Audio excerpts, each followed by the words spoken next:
இங்க ஒரு பொண்ணு அவ ஆபீஸ்ல பாஸ் கிட்ட அவளோட ப்ராஜெக்ட் எக்ஸ்பிளைன் பண்ணிட்டு இருக்கா.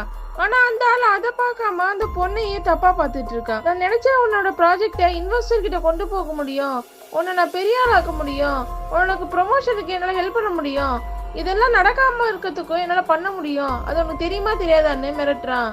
அந்த பொண்ணு ஆமான்னு சொல்லிட்டு அங்க இருந்து போறா. அந்த ஆபீஸ்ல எல்லாருக்கிட்டையும் நாளைக்கு இன்வெஸ்டர் வராங்க, உங்க ப்ராஜெக்ட்லாம் அவங்க கிட்ட நான் எக்ஸ்பிளைன் பண்ண போறேன்னு சொல்றான். அதுக்கப்புறம் அந்த பொண்ணை மறுபடியும் தனியா கூப்பிட்டு இன்னைக்கு நைட் உன்னோட ப்ராஜெக்ட்ல சில கரெக்ஷன்லாம் இருக்கு, அதனால நீ மட்டும் இன்னைக்கு ஸ்டே பண்ணணும்னு சொல்றான்.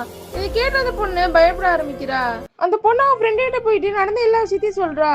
அதுக்கு அவன் ஃப்ரெண்டு, இது நம்ம ஆபீஸ்ல எப்போ நடக்கிற விஷயம் தான், இது ஒன்றும் புதுசா நடக்கல, நிறைய பொண்ணுங்க வேலையை மாத்திட்டு போயிடுவாங்க, இல்லைன்னா அந்த ஆள் சொல்றதே கேட்பாங்க, இதெல்லாம் நம்ம தாங்கி அட்ஜஸ்ட் பண்ணிட்டு தான் போயாகணும்னு சொல்றா. ஒன்னா அவனை அட்ஜஸ்ட் பண்ணிட்டு போகணும், இல்லைன்னா நம்ம இந்த வேலையை விட்டு போகணும்.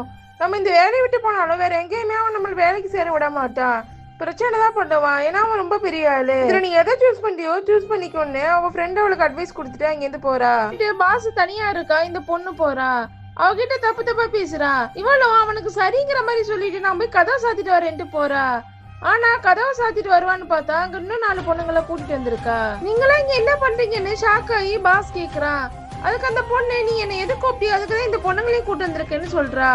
அதுக்கப்புறம் அந்த பொண்ணுங்களாம் சேர்ந்து அந்த பாச போட்டு அடிச்சு நவத்தி எடுத்துடுறாங்க. அதுக்கப்புறம் போலீஸ் கிட்ட அந்த ஆளையும் புடிச்சு கொடுத்துட்றாங்க.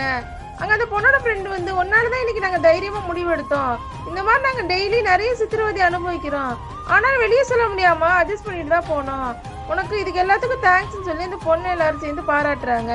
இந்த பொண்ணை போல நீங்க வேலைக்கு போற இடத்துலயோ இல்ல உங்க ஸ்கூல்லயோ இல்ல வேற எந்த இடத்துலயும் உங்ககிட்ட யாராவது தப்பா இருந்துட்டா நீங்க அட்ஜஸ்ட் பண்ணிட்டு போக கூடாது, தைரியமா அதை ஃபேஸ் பண்ணணும். இதை பத்தி நீங்க என்ன நினைக்கிறீங்கன்னு ஒரு கமெண்ட் பண்ணிட்டு போங்க.